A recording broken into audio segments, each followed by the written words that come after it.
Reservé un viaje familiar a Japón para el 60 cumpleaños de mi papá solo para recibir un mensaje de texto: le dimos tu lugar a la novia de Tomás, ella es más divertida. Respondí, entendido esa noche.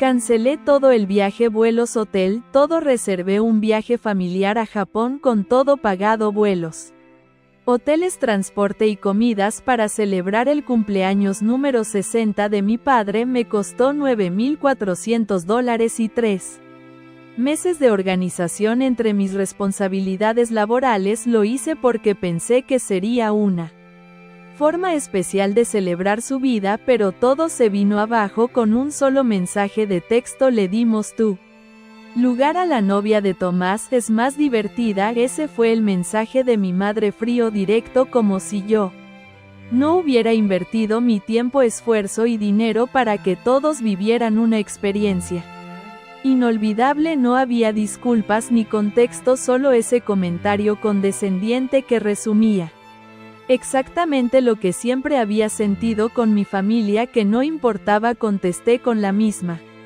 indiferencia. Entendido. Esa noche cancelé absolutamente todos los vuelos, las reservas, los hoteles. Todo lo que había pagado lo anulé sin mirar atrás, incluso sabiendo que era no reembolsable. Me daba igual, yo había hecho la reserva y ahora también estaba en mis manos detenerla. Al volver cambié las cerraduras de la casa familiar. El inmueble estaba a mi nombre desde hacía años. Mis padres y mi hermano menor habían estado viviendo ahí sin pagar renta durante 5 años, creyendo que era su derecho. Riéndose a mis espaldas, aumenté el alquiler al triple de lo que pagaban y para colmo sus tarjetas fueron rechazadas en el café donde solían desayunar, y eso fue solo el inicio. Retrocedamos un poco. Para entender cómo llegué a ese punto hay que conocer cómo me convertí en la persona que arruinó unas vacaciones familiares, triplicó el alquiler de sus padres y dejó sin respaldo al hermano estrella. Todo comenzó con una mala idea: intentar ser el hijo ejemplar. Mi padre estaba por cumplir 60 años y como siempre hablaba de su deseo de ver los cerezos florecer en Kioto antes de que las rodillas le fallaran. Quise regalarle algo especial a mi madre, le apasiona el sushi y Tomás, mi hermano menor, solía decir que quería probar ramen de verdad, no ese instantáneo de universidad. Así que me puse manos a la obra, pagué los boletos de avión, las reservas de hoteles, los pases para el tren bala y hasta los restaurantes, todo incluso. Mejoré los asientos de ellos a clase turista premium, mientras yo me quedaba con el asiento económico y una pequeña habitación en Osaka. Yo no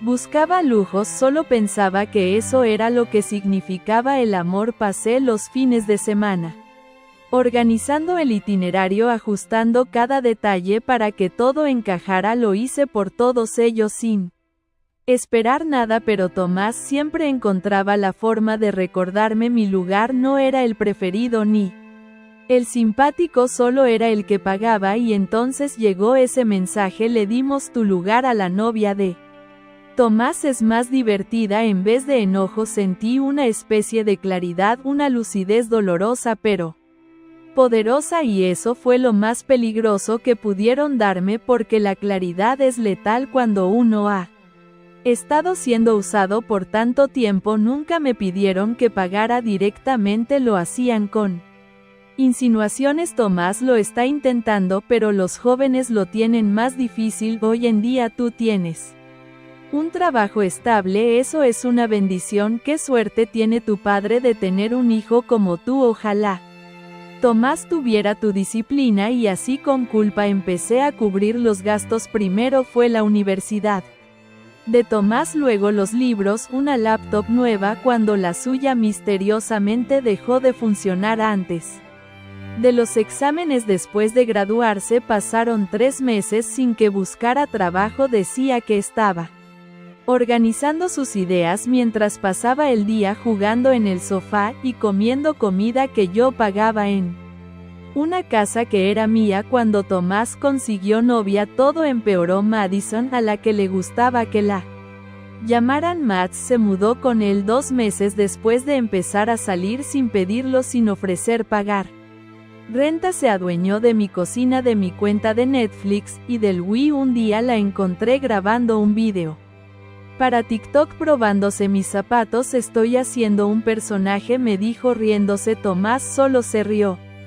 También relájate, hermano, es graciosa. Esa palabra graciosa me perseguiría durante semanas. Aún así me callé. Seguí pagando porque familia, porque qué diría papá si discutimos, porque tú ganas bien. Cuando Tomás perdió el trabajo que yo mismo le había conseguido y llegó tarde 3 veces en su primera semana, yo le pagué las cuotas del coche para que no dañara su historial crediticio, y cuando Madison estrelló su viejo sedán puse un Mazda a mi nombre. Sí, fui un idiota, pero lo hice creyendo que hacía lo correcto, y cuando todos dijeron que querían sumarse al viaje por el cumpleaños no dudé, reganicé fechas. SUME con acento agudo. Habitaciones, cambié mis vacaciones laborales. Mi recompensa, le dimos tu lugar a la novia de Tomás, es más divertida. Ahí se confirmó todo lo que había temido durante años, que para ellos yo no era querido ni valorado, solo era útil, una billetera con piernas, y lo peor es que lo permití durante demasiado tiempo. Pero no era todo. La mañana en la que aterricé en Tokio recibí un mensaje de Tomás: podés mandarnos dinero para gastar. Mads olvidó su tarjeta y mi viejo dice que el cambio está fatal. No contesté. 1 hora después otro mensaje: dale, no seas rencoroso, esto es por papá, no por vos. Y ahí entendí con total claridad que mi lugar no solo había sido ocupado, había sido borrado. Mis vacaciones, mi momento, y aún así no les bastó, pero me guardé el enojo. Los dejé disfrutar que publicaran sus videos cuidadosamente editados de amor familiar mientras yo me quedaba en casa, en una casa que ahora se sentía vacía, con una rabia que no supe cómo nombrar. Hasta el 5.º día de su viaje fue entonces cuando recibí una llamada del hotel. Señor Adams, nos comunicamos porque la tarjeta registrada para la reserva grupal ha sido rechazada y detectamos una discrepancia en la lista de huéspedes. Alguien no autorizado fue añadido a la suite, y ahí entendí lo que habían hecho. Habían reemplazado mi nombre por el de Madison sin notificar al hotel. Usaron mi tarjeta para cubrir su lugar creyendo que jamás lo notaría, pero no fue el insulto ni el dinero, ni siquiera el hecho de haber sido excluido del viaje por el cumpleaños número 60 de mi padre. Fue la suposición, la certeza con la que actuaron, convencidos de que yo simplemente lo aceptaría. Como siempre entré a mi cuenta bancaria, verifiqué los cargos, cancelé la tarjeta y llamé de nuevo al hotel: anulen toda la reserva, por favor, y si alguien intenta oponerse notifíquenlo a seguridad. No tienen autorización, señor, dijo el gerente tras una pausa. Todavía están alojados, soy consciente, respondí, ya encontrarán cómo volver por su cuenta. El día en que regresaron y descubrieron que todo había cambiado, yo estaba en la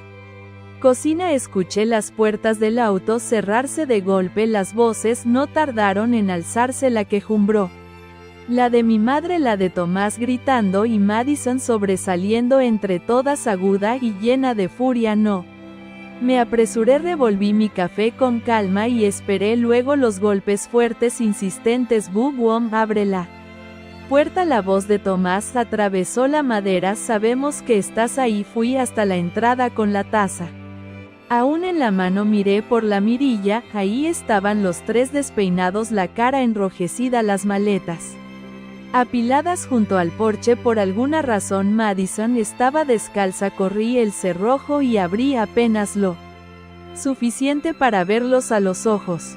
¿Qué pasó con nuestras llaves?, espetó Tomás. Di un sorbo a mi café antes de contestar. ¿Te refieres a las que calculé que usarían? Ya no sirven. ¿Hablas en serio? Perdió la compostura.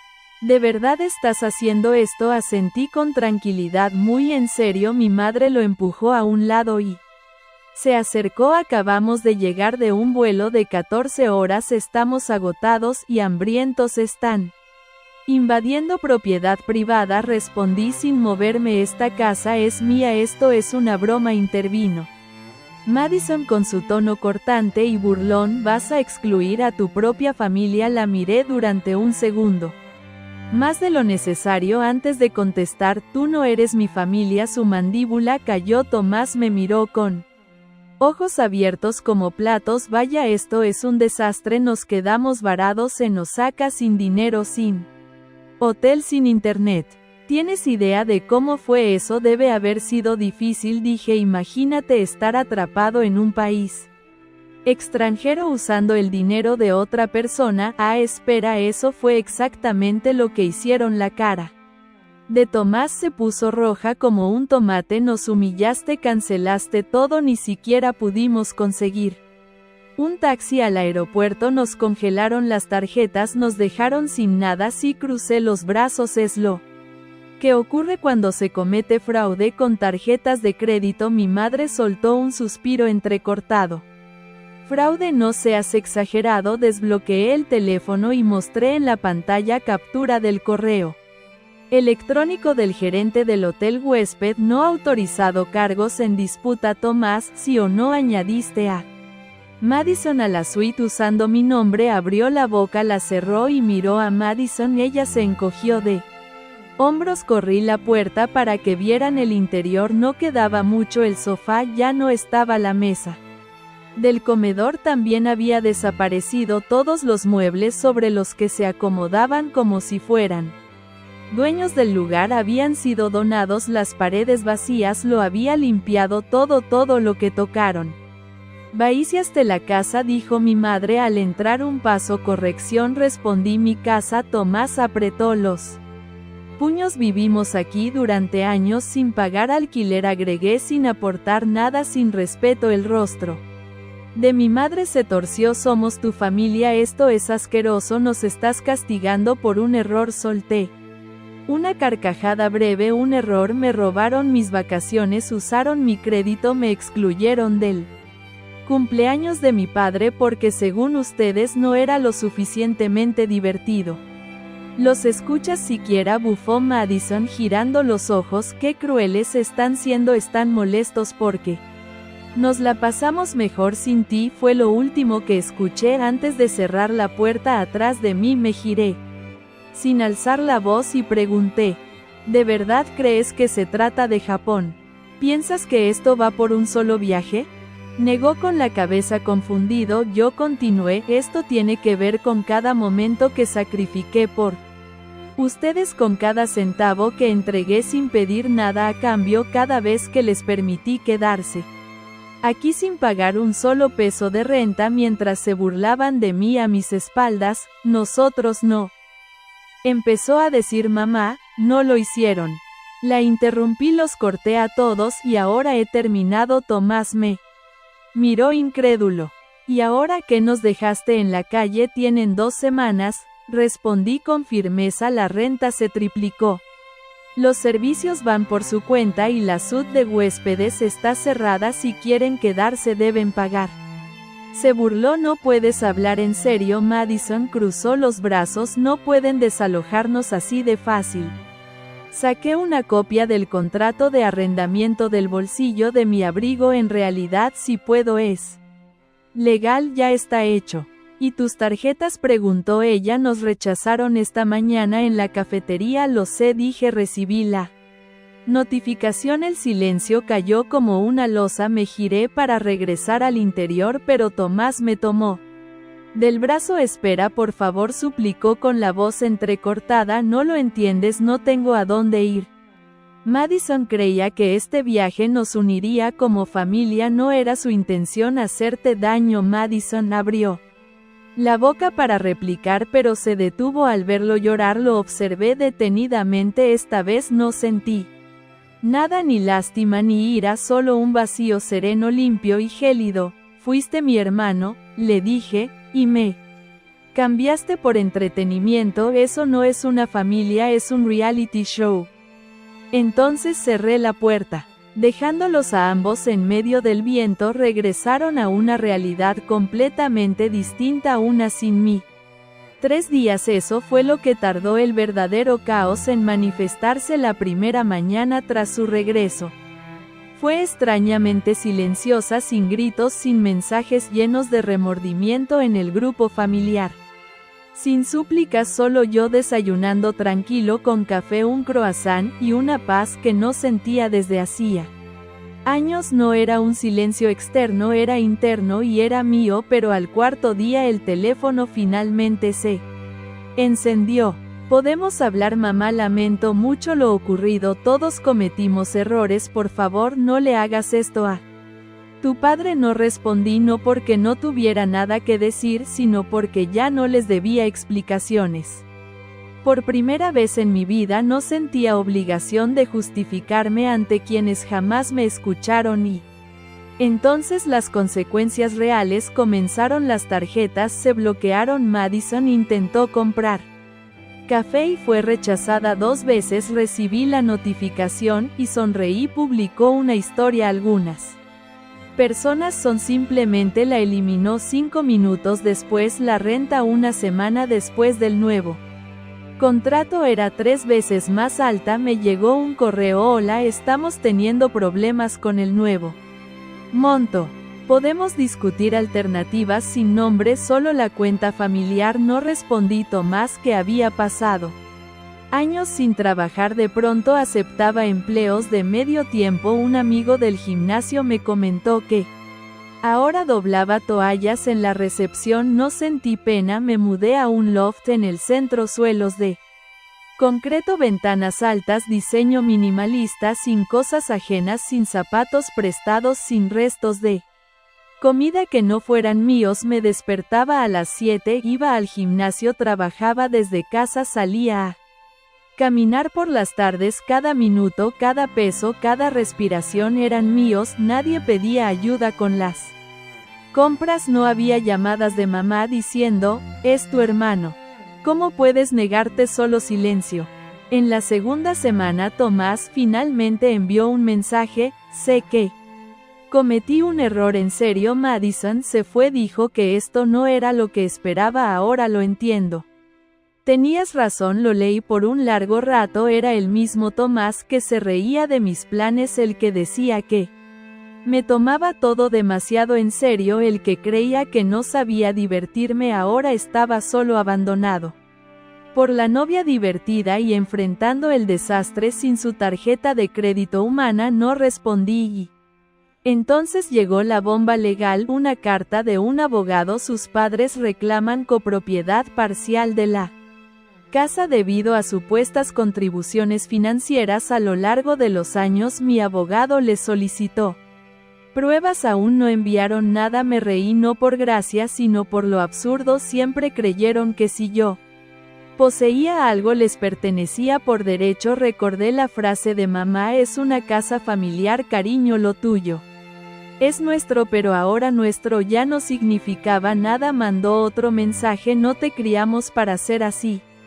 ¿Qué pensaría tu padre? Respondí: ustedes me criaron para servirles. Eso se acabó. Lo que más me sorprendió no fue su rabia, sino lo rápido que se vinieron abajo sin mí. Tomás trabajaba turnos de 10 horas para cubrir las cuentas. Mamá llamaba a viejas amigas, las mismas que criticaba por tener hijos malagradecidos. Papá, como siempre, en silencio. Ese fue su papel en cada pelea, cada insulto, cada traición. Su lealtad era la neutralidad, y ahora por fin estaban viviendo en el mundo que construyeron, uno en el que yo ya no existía para resolver sus problemas, y yo sentado en un sofá nuevo en un apartamento nuevo, tomando un café que nadie criticaba, rodeado solo de cosas que yo mismo había elegido por primera vez en mi vida. Nadie me estaba usando, no tenía que presentarme ante personas que nunca se habían presentado para mí, y lo más extraño era que no sentía rabia, sentía Libertad nunca fui el problema, fui la solución que desgastaron a veces. El silencio pesa más que los gritos. Ya han pasado 3 meses desde que decidí cortar todo vínculo. Se acabó el hospedaje gratuito, se acabaron los favores familiares. Dejé de creer que la familia significa afecto cuando lo único que recibía era manipulación disfrazada de cercanía. Pensé que iba a sentir culpa, que tal vez vendría la tristeza o el vacío, pero no fue así. Lo que sentí fue algo más profundo, paz. Ahora despierto sin miedo, sin estar alerta a la próxima petición disfrazada de urgencia, al siguiente chantaje emocional. Ya no me sobresalto cuando el teléfono vibra, ya no me preparo para una culpa disfrazada de cortesía. Es como si hubiera salido de una niebla espesa y pudiera respirar por fin. Hace una semana, mientras desempacaba cajas en el nuevo apartamento, encontré una antigua caja. Dentro había fotos, tarjetas de cumpleaños y una carpeta con mi nombre. La abrí, había boletos de avión, recibos de vacaciones familiares, reservas de hotel a mi nombre. Me golpeó como una piedra. Cada recuerdo familiar que tenían estaba construido con mi dinero. Decían que yo era frío, pero era el único que mantenía encendida la luz. Revisé algunas fotos, todos sonriendo, relajados, cómodos, yo siempre al volante, pagando, organizando, y ellos como pasajeros que solo disfrutaban del camino durante mucho tiempo. Pensé que eso me hacía fuerte, hoy sé que solo me hacía invisible. No amaban a la persona que era. Amaban lo que podía ofrecerles, y cuando dejé de ser útil también dejaron de mostrar afecto. Desde que Madison se fue, Tomás no me ha enviado ni un solo mensaje. Me enteré por un conocido que ahora vive en un sótano y reparte comida a domicilio, y por primera vez no sentí lástima ni superioridad. No sentí nada porque su vida al fin era su responsabilidad, no la mía. Madison eliminó todas nuestras fotos de sus redes sociales y dejó de seguir a toda la familia. Su diversión se acabó en cuanto se terminó la vida cómoda que pagaba yo. Mamá, en cambio, me escribió una última vez: no te criamos para que fueras así, extrañamos al que solía ser yo. Solo respondí: extrañan al que nunca decía que no. Él ya no está. Papá, como siempre, guardó silencio. Por supuesto, nunca gritó, nunca discutió, solo observaba. Mientras todo se desmoronaba, como si su café fuera más importante, su indiferencia era su forma de violencia silenciosa, pasiva, pero igual de destructiva. Dejé de esperar una disculpa o una explicación. Me senté una noche solo, sin televisión, sin teléfono, solo yo y una copa de vino, observando las luces de otros apartamentos, y por primera vez el silencio no dolía, se sentía merecido. Esa noche escribí algo en una nota adhesiva y la pegué en el espejo: no le debo más a nadie de lo que me debo a mí mismo, y desde entonces la leo cada mañana como un mantra. Lo curioso es que ahora quienes antes me drenaban me llaman distante, dicen que cambié, y tienen razón. Antes era el puente por el que cruzaban, ahora soy el mar que no pueden atravesar. Hace unos días Lisa, la ex de Tomás, me escribió: casi no hablábamos cuando ellos estaban juntos, pero siempre fue amable. Tú eras el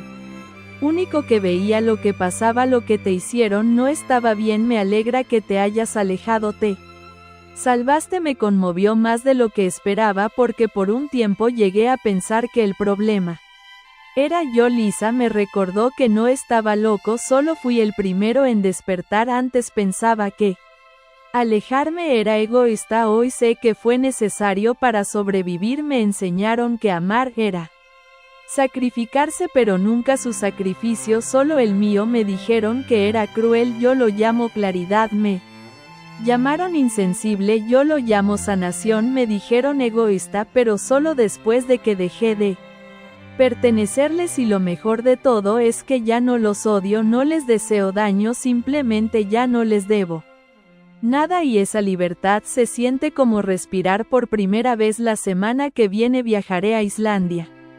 Solo siempre quise ver las auroras boreales, nunca fui porque siempre había un drama, una emergencia. O unas vacaciones de otro que yo debía financiar, pero eso ya no existe. Esta vez voy por mí, y cuando esté allí de pie bajo ese cielo luminoso en medio del aire helado y lejos de todo lo que alguna vez me apagó, voy a decirlo en voz alta para mí mismo: no soy su red de seguridad, no soy su plan B, no soy su banco, ni su respaldo, ni su tonto, soy yo, y por primera vez en mi vida eso es suficiente.